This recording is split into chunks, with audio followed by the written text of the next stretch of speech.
Discover the hidden story behind the humble 1970 to Roosevelt dime coin that millions overlook yet carries secrets, errors, and fascinating twists that can transform an ordinary 10 cents into a piece of American history worth far more than its face value. Dive deep into every mint mark era detail and historical moment connected to this tiny coin and learn why it remains a favorite among collectors and historians alike. In the vast landscape of American coinage, there are certain coins that seem to fade into the pockets, purses, and cash registers of everyday life unnoticed, uncelebrated, yet the 1970 to Roosevelt dime stands as a testament to how even the smallest denomination can hold a story rich with history, human ambition, and the subtle artistry of minting. Born in the wake of World War II, the Roosevelt dime was introduced in 1946 to honor President Franklin Delano Roosevelt, whose leadership through the Great Depression and World War II left an indelible mark on the United States. The dime also symbolized the March of Dimes, a campaign Roosevelt supported to combat polio, a disease that affected him personally. The 1970 to dime represents a chapter nearly 3 decades into that legacy. By the time this coin rolled off the presses at the Philadelphia, Denver, and San Francisco mints, the United States was undergoing social and political shifts. The Vietnam War was drawing to a complicated close. The Watergate scandal was bubbling beneath the surface. The economy faced inflation, and the American public sought small symbols of stability and continuity. And so the Roosevelt dime, with its familiar profile and torch olive branch and oak branch reverse, continued its quiet service in pockets and drawers across the nation. To understand the value of the 1970 to dime, one must first understand the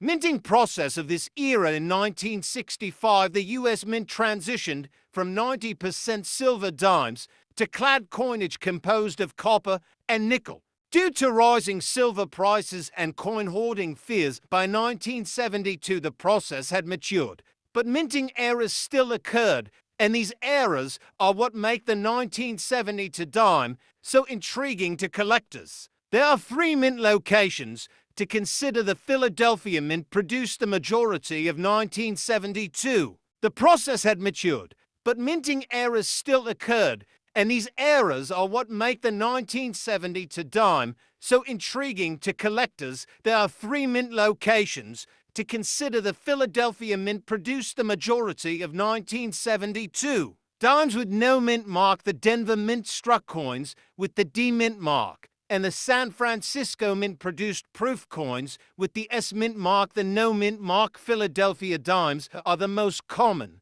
but hidden within their numbers are the elusive errors that drive collectors into a frenzy. Double die versus weak strikes, off-center errors, and clipped plankets. Each error tells its own tale of mechanical imperfection and human oversight. Picture a double die obverse where Roosevelt's profile appears slightly doubled, the inscriptions "Liberty, in God We Trust," and the date 1972 might show subtle doubling. Such errors, the rare, can elevate a dime from a mere 10 cents to $100 or more, depending on the sharpness and demand among numismatists. Then there is the off-center strike, a dramatic minting mishap where the coin blank is misaligned, resulting in part of the design missing, while the rest is crisp. These off-center 1970 to dimes can be particularly eye-catching, and the more dramatic the misalignment, the higher the premium collectors are willing to pay. Proof coins from San Francisco are another story altogether, struck multiple times with polished dies and blanks. These coins are meant to be pristine with a mirror-like finish, yet even proof coins can harbor flaws. Cameo contrasts, deep cameo finishes, and frosted details make certain proof 1972 dimes especially sought after. A flawless 1972 S-proof dime graded PR70 by a reputable service like PCGS or NGC can fetch impressive prices at auction. The 1970 to dime also offers a lens into the economics of coin collecting. While its melt value remains negligible due to its copper-nickel clad composition, its collectible value hinges on condition, rarity, And demand this is why grading becomes paramount. The Sheldon scale, a 70-point grading system developed by Dr. William Sheldon, helps standardize a coin's condition. A 1970 to dime in MS-60 might bring a modest premium, while a pristine MS-67 or higher commands serious attention. Due to its scarcity in such well-preserved state, collectors spend hours searching bankrolls, estate sales, and old change jars, hoping to find these hidden gems beyond eras. And grades the 1970 to dime has a role in the broader narrative of American coinage. It represents the durability of the Roosevelt design, which remarkably remains in use to this day, despite occasional calls to modernize the dime. The image of FDR remains a constant reminder of leadership and resolve in times of crisis. For many collectors, this small coin connects them to family stories, as well. Perhaps their parents or grandparents handed them a Roosevelt dime as pocket change. Maybe it was the first coin they tucked into an album or examined under a magnifying glass. The 1970 to dime might even evoke memories of a time when a dime could still buy a cup of coffee or a ride on a city bus. In this way, the coin transcends its physical value, becoming a piece of living history and a gateway into the past. The U.S. Mint produced over 431 million dimes at Philadelphia, over 330 million at Denver, and approximately 3 million proof coins at San Francisco. Each coin has survived a journey through pockets, purses, vending machines, and piggy banks. Some are worn slick from decades of use.